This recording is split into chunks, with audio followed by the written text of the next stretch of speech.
Pemirsa, hari ini penyidik Direktorat Tindak Pidana Korupsi Bareskrim Polri memeriksa Jaksa Pinangki Sirna Malasari. Pemeriksaan terkait kasus aliran dana hilangnya nama Joko Chandra di Red Notice Interpol, Pinangki diagendakan diperiksa sebagai saksi.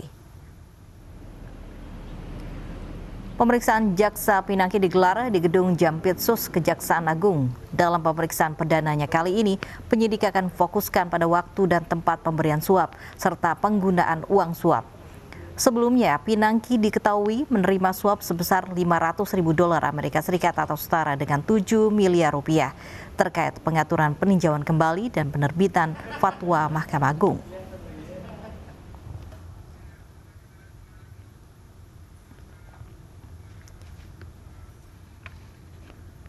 Terkait pemeriksaan Jaksa Pinangki dalam kasus Joko Chandra, kita sudah bergabung dengan rekan Lineke Utsiki di Gedung Jampitsus Kejaksaan Agung. Lineke, apakah update terbaru dari kasus pemeriksaan Jaksa Pinangki ini? Ya, Davi, Lovi, dan juga pemirsa, benar sekali bahwa seharusnya hari ini Jaksa Pinangki Sirna Malasari diperiksa oleh Dir Tipikor Bareskrim Polri pada pukul 10 pagi waktu Indonesia Barat. Namun hingga dengan saat ini kami belum melihat kedatangan dari Jaksa Pinangki maupun dari penyidik Bareskrim Polri. Tadi kami sudah mencoba untuk mengontak dari Dir Tipikor, yakni Brigjen Joko Purwanto, namun kami belum mendapatkan konfirmasi apakah pemeriksaan akan diundur ataupun tetap akan dilangsungkan pada hari ini.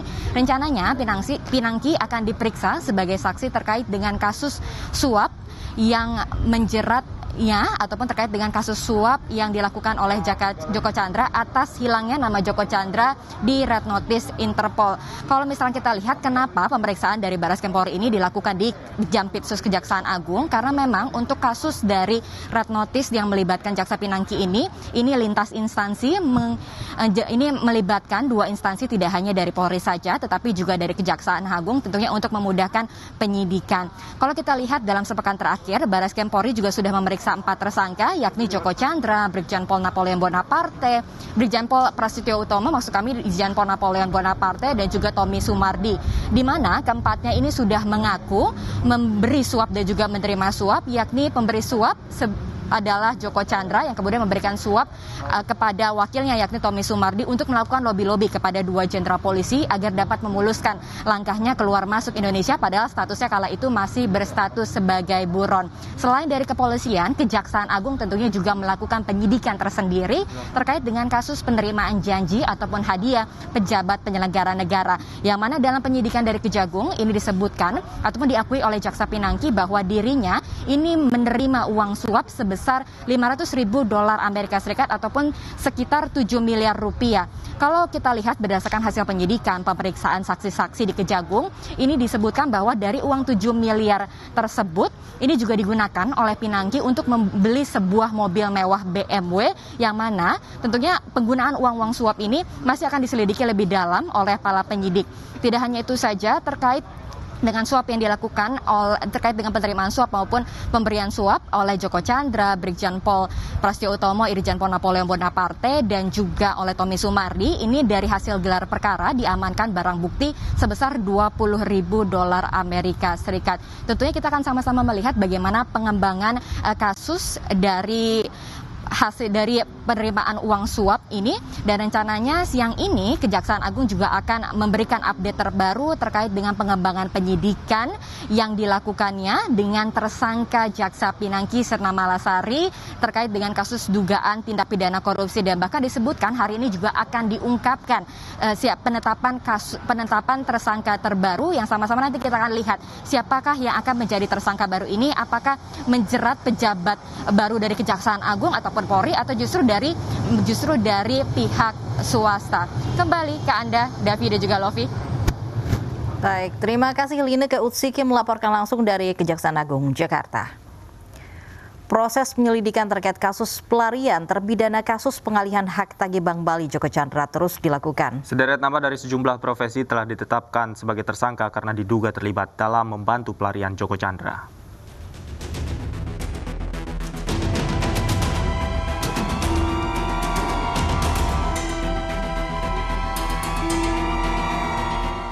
Terbongkarnya kasus Joko Chandra berawal ketika buronan kasus hak tagih Bank Bali ini mengajukan peninjauan kembali ke Pengadilan Negeri Jakarta Selatan. Joko mendaftarkan PK-nya 8 Juni lalu. Belakangan Joko Chandra memiliki IKTP saat mendaftarkan PK-nya ke pengadilan.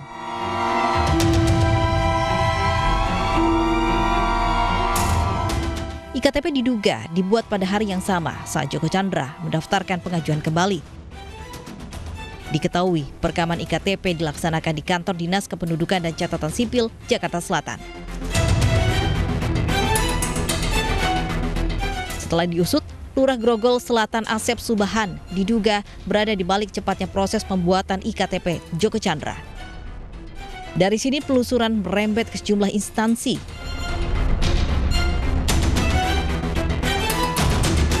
Masyarakat Anti Korupsi Indonesia membongkar kejanggalan lain selain IKTP, yaitu perihal surat jalan yang dimiliki Joko Chandra sehingga bisa bebas berpergian di Indonesia.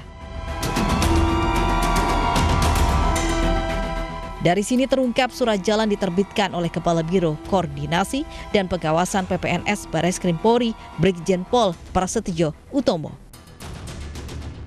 Selain Prasetyo, ada 2 jenderal lagi yang tersandung kasus Joko Chandra, yaitu Kepala Divisi Hubungan Internasional Irjen Pol Napoleon Bonaparte dan Sekretaris NCB Interpol Brigjen Slamet Nugroho Wibowo. Kasusnya kemudian melebar ke institusi kejaksaan. Muncullah nama Jaksa Pinangki Sirna Malasari yang diduga berperan besar dalam kasus Joko Chandra. Pinangki menjabat sebagai Kasubag Pemantauan dan Evaluasi 2 Biro Perencanaan Kejaksaan Agung. Kejaksaan Agung bertindak cepat dengan memeriksa Pinangki yang diketahui bepergian ke luar negeri sebanyak 9 kali tanpa sepengetahuan atasan. Diduga dalam perjalanan ke luar negeri pada tahun 2019, yaitu ke Malaysia dan Singapura, Pinangki bertemu dengan Joko Chandra yang berstatus buron. Pinangki kini telah menjadi tersangka dan ditahan Kejaksaan Agung. Tim Liputan, iNews melaporkan. Kita ke informasi lain, pemirsa, bantuan langsung tunai Rp600.000 per bulan untuk karyawan bergaji Rp5 juta sudah dicairkan secara simbolik di hadapan Presiden Joko Widodo. Penyaluran pertama sebanyak 2,5 juta pekerja dari 15,7 juta pegawai swasta peserta BPJS Ketenagakerjaan. Diharapkan daya beli masyarakat juga meningkat. Kepada para pekerja dan perusahaan yang rajin membayar iurannya, iuran jam sostek. Artinya ini kita berikan sebagai sebuah penghargaan, reward kepada para pekerja dan perusahaan yang patuh selalu membayar iuran BPJS Ketenagakerjaan. Diberikan hari ini yang kita luncurkan hari ini 2,5 juta dan kita harapkan nanti di bulan September selesai 15,7 juta kerja. Semuanya diberikan BPJS Ketenagakerjaan secara aktif sampai bulan Juni, rajin, patuh, itu yang diberikan. Kita harapkan nantinya setelah ini diberikan kepada Bapak Ibu sekalian, konsumsi rumah tangganya naik. Bapak pemerintah dan BP Jam Sostek yang sudah memberikan kepada kami semua masyarakat yang membutuhkan bantuan. Karena saya pribadi Pak, dengan adanya COVID-19 ini kita memang sangat mengalami kesulitan. Kita juga di perusahaan seperti rumah sakit juga kita mengalami penurunan. Sama. 1 bulan itu pun kita setiap karyawan itu mendapatkan itu namanya cuti di luar tanggungan. Jadi kita setiap bulan itu dipotong gaji, Pak. Jadi dengan adanya bantuan subsidi upah ini, kami mengucapkan terima kasih yang sebesar-besarnya kepada Bapak Pemerintah, Bapak Jokowi dan BP Jam Sostek. Melalui BPJS Ketenagakerjaan, pemerintah berikan bantuan langsung tunai sebagai stimulus bagi karyawan swasta sebesar Rp600.000 per bulan karena pandemi virus corona. Bantuan subsidi upah diberikan pada karyawan bergaji di bawah Rp5 juta.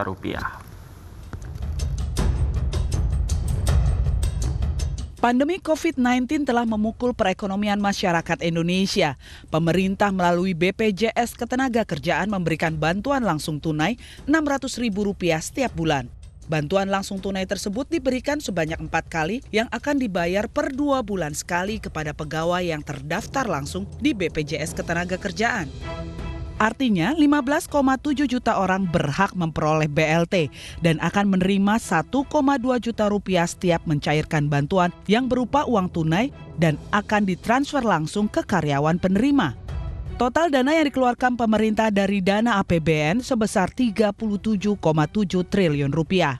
Subsidi gaji yang jumlahnya kemarin ditingkatkan dari 13,8 juta yang akan mendapatkan menjadi 15,7 juta. Ini hal yang positif.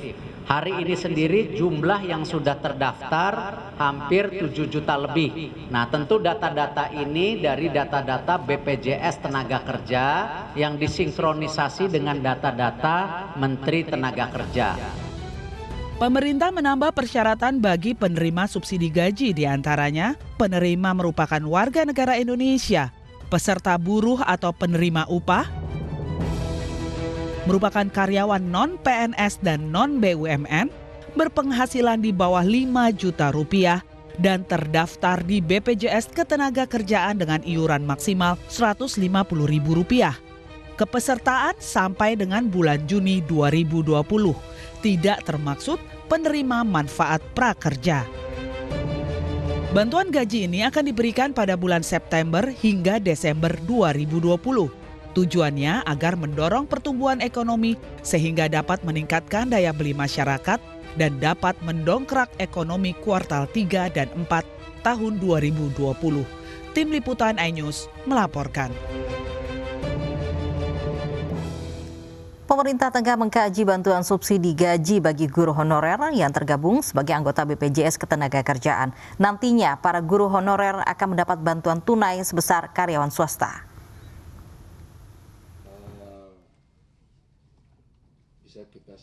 Tak hanya mengucurkan bantuan tunai bagi karyawan swasta dengan gaji di bawah 5 juta rupiah per bulan, pemerintah juga tengah mengkaji bantuan tunai bagi guru honorer.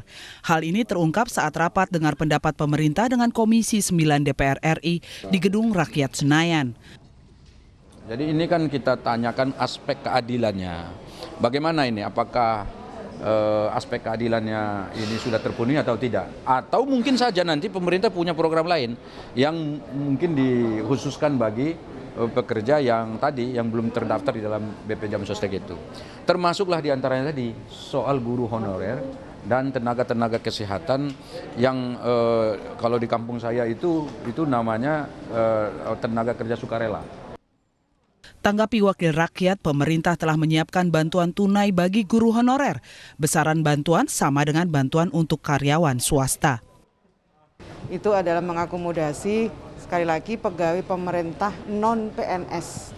Ada guru honorer, ada pegawai pemerintah yang ada di kementerian lembaga, ada di pemerintah daerah. Sepanjang mereka sebagai peserta BPJS Ketenagakerjaan, maka mereka memiliki hak untuk mendapatkan program bantuan subsidi gaji dan upah ini. Selama ini guru honorer seolah terpinggirkan dengan tanggung jawab dan tugas yang sama. Nasib guru honorer bak langit dan bumi dibanding guru yang berstatus ASN. Tak hanya gaji yang bisa dibilang sangat minim, kejelasan status bagi guru honorer hingga kini masih jauh dari kejelasan. Dari Jakarta, Disa Amora, Zulfikli, Abdul Roshid, iNews melaporkan.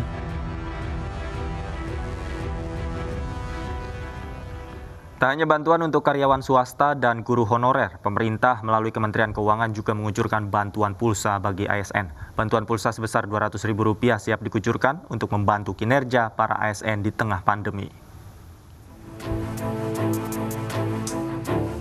Kabar gembira bagi para aparatur sipil negara. Di tengah pandemi yang melanda saat ini, pemerintah kembali mengucurkan bantuan untuk menunjang kinerja para abdi negara. Bantuan berupa peningkatan tunjangan pulsa dari yang sebelumnya Rp150.000 naik menjadi Rp200.000 per orang. Bantuan pulsa ini siap dikucurkan bulan Agustus dan tinggal menunggu restu dari Menteri Keuangan Sri Mulyani.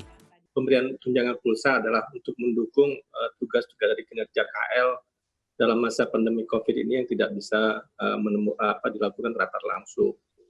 Saat ini sudah berjalan adalah 150.000 untuk digunakan oleh pegawai untuk menjalankan itu. Dan ini kemudian akan direvise, kami usulkan kepada Bu Menteri Keuangan menjadi 200.000 yang kalau nanti Ibu setujuin akan ditetapkan di bulan Agustus ini. Kebijakan ini disambut gembira oleh para ASN, mengingat sejak pandemi mereka mengeluarkan anggaran komunikasi lebih besar untuk bekerja secara fleksibel. Ya menguntungkan sih bagi mereka kan, soalnya selama ada wabah corona ini mereka kan kerja di rumah dengan adanya WFH dan WFO, dan kemungkinan itu menggunakan internet itu, dan itu sangat dibutuhkan bagi mereka yang kerja di rumah. Kan dari bulan Maret ya, 4 bulan ya kurang lebih cukup lah. Setuju sih kalau saya pribadi, karena kan kemarin kita pas WFH itu banyak mengeluarkan pulsa, kuota gitu. Apalagi dengan adanya bantuan ini kan termasuk insentif juga buat PNS, jadi saya sih tanggapannya setuju. 200.000 untuk sebulan tuh udah lumayan lah, cukup. Karena pemakaian saya juga kayaknya juga di bawah 200.000 itu udah lumayan banyak. Kalau bisa secepatnya.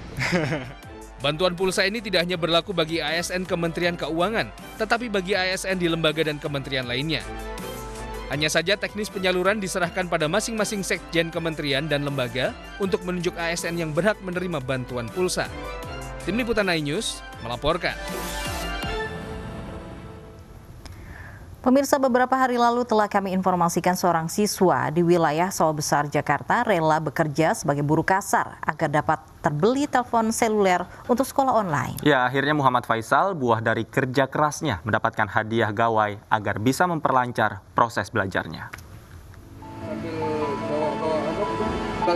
Berakhir sudah perjuangan Faisal, bocah berusia 12 tahun yang rela menjadi kuli angkut barang di sebuah warung kelontong di Jalan Mangga Besar 13 Sawah Besar, Jakarta Pusat. Waktu belajar di rumah sebelumnya terpotong lantaran Faisal harus mencari uang untuk membeli gawai. Namun kini keinginan Faisal untuk tetap bisa belajar di rumah secara daring dapat kembali dilakukan setelah memperoleh hadiah berupa gawai. Selain gawai untuk membantu Faisal belajar di rumah, bantuan akses internet gratis juga diberikan untuk puluhan siswa lainnya di lokasi tersebut. Berlokasi di sebuah taman baca, anak-anak sekolah dasar dapat lagi belajar bersama tanpa harus kesulitan mengakses internet. Ada warga kita yang seperti si Faisal ini memang tidak ada HP, kita akan upayakan. Kita mencari CSR dari pengusaha-pengusaha untuk kita membelikan HP, dan kita kembali dengan kerjasama dengan Excel untuk masalah providernya. Mudah-mudahan sedikit yang kita bisa berikan untuk warga kita, semoga warga kita bisa menggunakan fasilitas ini untuk belajar selama daring atau selama belajar online ini. Memang kita khususkan untuk belajar, jadi tidak bisa YouTube, tidak bisa untuk channel movie atau untuk game online, nggak bisa. Ini khusus untuk belajar. Sebelumnya Faisal, siswa kelas 5 SDN 05 Taman Sari, bisa mengikuti belajar online dengan meminjam telepon genggam milik sang kakak. Namun ponsel tersebut rusak dan Faisal tidak lagi bisa mengikuti pelajaran secara online. Bekerja paruh waktu dengan upah harian terpaksa dilakukan Faisal demi bisa membeli ponsel dalam waktu cepat. Faisal merupakan satu dari sekian banyak siswa kurang mampu yang kesulitan belajar online, baik tidak memiliki akses internet hingga tidak kemampuan orang tua untuk menyediakan perangkat belajar berupa telepon genggam. Dari Jakarta Pusat, Rani Sanjaya, iNews melaporkan. Petugas Satpol PP bersih tegang dengan warga saat gelar razia masker. Informasinya usai jeda, tetaplah di iNews Siang. Ya sudah, ini sekarang saya pakai, soalnya saya nggak pakai masker. Kamu mau ini ya? Pakai masker.